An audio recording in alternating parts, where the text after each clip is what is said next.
गांधी स्मृति एवं दर्शन समिति तथा गांधी स्मारक प्राकृतिक चिकित्सा समिति के संयुक्त तत्वाधान में आज गांधी दर्शन समिति के सत्याग्रह मंडप में 1 दिवसीय प्राकृतिक चिकित्सा सेमिनार का आयोजन किया गया, जिसमें गांधी स्मृति एवं दर्शन समिति के उपाध्यक्ष श्री विजय गोयल, निदेशक श्री सुशील कुमार त्रिपाठी, मोरारजी देसाई संस्थान से ईश्वर आचार्य, श्री देशभक्त विश्वविद्यालय के उपाध्यक्ष हर्ष जी, आयुष मंत्रालय के सदस्य श्री अमित नागपाल, गांधी स्मारक प्राकृतिक चिकित्सा समिति के अध्यक्ष लक्ष्मी दास, उपाध्यक्ष आदि लोग उपस्थित रहे। हम ये चाहते थे कि विजय गोयल जी इसका मुख्य अतिथि इसके हों, तो उनको ही पूछा गया कि वो अपनी सुविधा से कोई तारीख दें।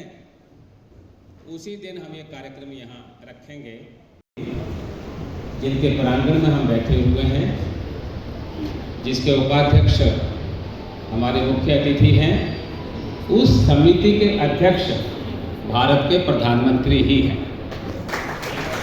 नाम जोड़ दिया कि ये प्राकृतिक चिकित्सा है, लेकिन आप सब जानते हैं कि ये चिकित्सा से अधिक प्राकृतिक जीवन शैली है।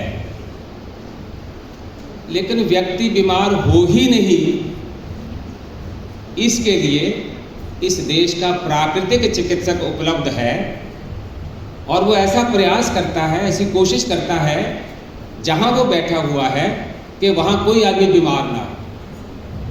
मेरी बात को आप ध्यान से सुनना। गांधी जी की सबसे बड़ी विशेषता क्या थी?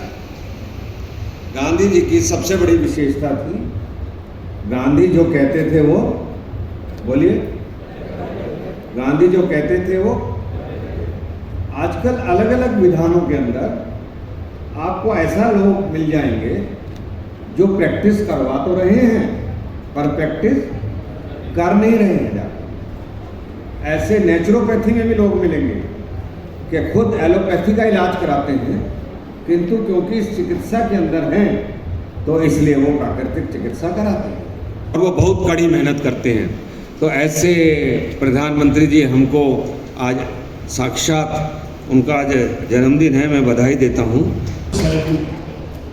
So, Honorable Lakshmi Das ji and all dignitaries on the dais, off the dais and august gathering.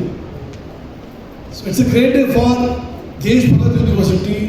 We have tied up and collaborated with Gandhi Smarak, प्राकृतिक शिक्षा की बात करते हैं। और मेन सबसे बड़ी चीज़ ये है कि when you collaborate, you join hands together, so it's a win-win situation. हमारे साथ हैं लक्ष्मी दास जी, जो गांधी स्मृति प्राकृतिक चिकित्सा केंद्र के अध्यक्ष हैं। आइए हम उनसे बात करते हैं। आज का कार्यक्रम के बारे में बताया क्या कार्यक्रम था? पहले तो मैं ये करेक्शन कर दूँ कि मैं गांधी स्मारक प्राकृतिक चिकित्सा समिति का अध्यक्ष। जी। ये एक स्वायत्त संस्था है, गांधी जी के नाम से बनी हुई है और देश भर में प्राकृतिक चिकित्सा के प्रचार प्रसार का काम करती है, कार्यकर्ता निर्माण करती है। इस संस्था के माध्यम से हम लोग ऐसे प्राकृतिक सेवक, प्राकृतिक साधक ऐसे निर्माण करते हैं जो प्राकृतिक चिकित्सा के द्वारा स्वरोजगार भी करते हैं, लोगों के स्वास्थ्य को सुधारने का काम भी करते हैं। हमारा प्रयास ये रहता है कि व्यक्ति बीमार ना हो, और हमारा अनुभव ये है कि अगर व्यक्ति अपना खान पान सुधार ले, रहन सहन सुधार ले, थोड़ा एक्सरसाइज कर ले, योग कर ले, तो व्यक्ति साधारणतः बीमार नहीं हो। अब एक्सीडेंट वगैरह की अलग बात है, लेकिन साधारणतः व्यक्ति का अगर खान पान ठीक है तो वो बीमार नहीं हो सकता। हमारा ये मानना है और ये वास्तविकता है कि ये शरीर 5 तत्वों से बना है, 5 तत्वों से शरीर का पोषण हुआ है।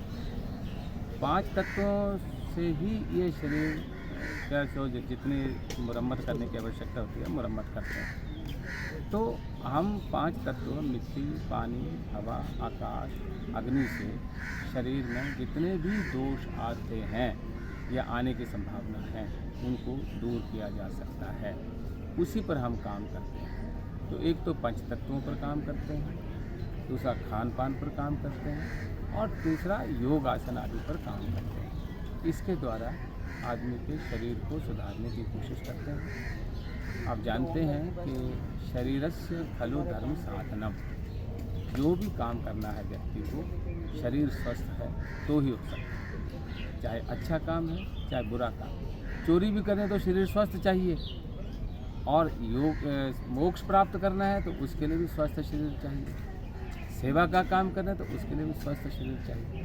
तो हमारा प्रयास ये है कि व्यक्ति का शरीर स्वस्थ होना चाहिए, उसमें कोई दोष नहीं होना चाहिए। सर, क्या कारण है कि प्राकृतिक चिकित्सा केंद्र दिल्ली में बहुत कम है? तो इसमें कहीं आपको फाइनेंस की प्रॉब्लम आ रही है या सरकार सहयोग नहीं कर पा रहे हैं आपको? देखिए, बात यह है कि सरकार को एक नीतिगत समर्थन तो करने की आवश्यकता है। ये खुशी की बात है कि सरकार ने आयुष विभाग बनाया और उसमें जो भिन्न भिन्न भारतीय पद्धतियां हैं उनको जोड़ा, लेकिन प्राकृतिक चिकित्सा जो है वो उस लिस्ट में बहुत नीचे है।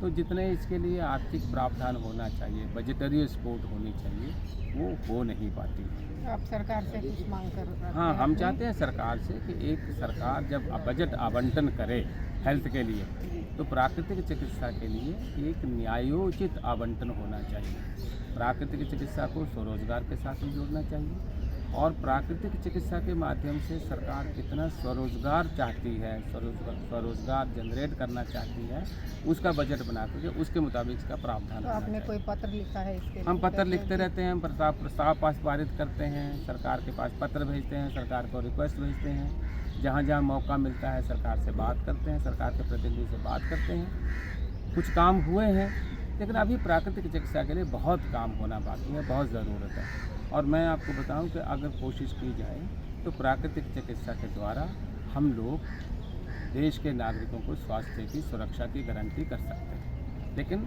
सरकार की तरफ से सहयोग, आर्थिक सहयोग और लोगों को उस तरह की ट्रेनिंग, उस तरह का प्रशिक्षण, ये दोनों बातें मिल जाएंगी तो बहुत बड़ा काम हो सकता है। नमस्कार। अमित नागपाल जी, आज कार्यक्रम के बारे में कुछ बताएं, क्या जानकारी देंगे आप?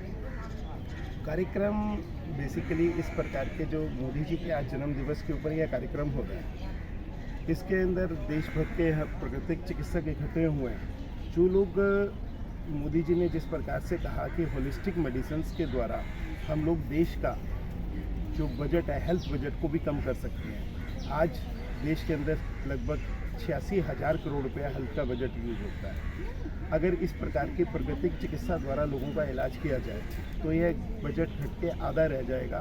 हमारी निर्भरता दवाइयों पे ना होकर अपने शरीर पर फोकस हमारा हो जाएगा, और हम खुद ही अपना इलाज स्वयं कर सकेंगे, जो कि नेचुरोपैथी द्वारा किया जा सकता है। ऐसे कार्यक्रमों की यही जो है सार्थकता रहती है कि हम इसमें नए नए लोगों से उनके नए नए विचार सुनते हैं और ठीक होने की कला को सीखते हैं। सर, आप बताएं। मैं डॉक्टर सुबोध भटनागर, प्राकृतिक चिकित्सा के ऊपर आज हमने एक दिवसीय शिविर रखा है यहाँ पर गांधी दर्शन के अंदर। आगे हो जाओ। तो ये तो एक ऐसा है कि जीवन पद्धति है, यदि हम अपने जीवन में इसको अपनाते हैं तो हम रोगी होंगे ही नहीं। ये सबसे बड़ी इसकी उपलब्धि है कि prevention is better than cure.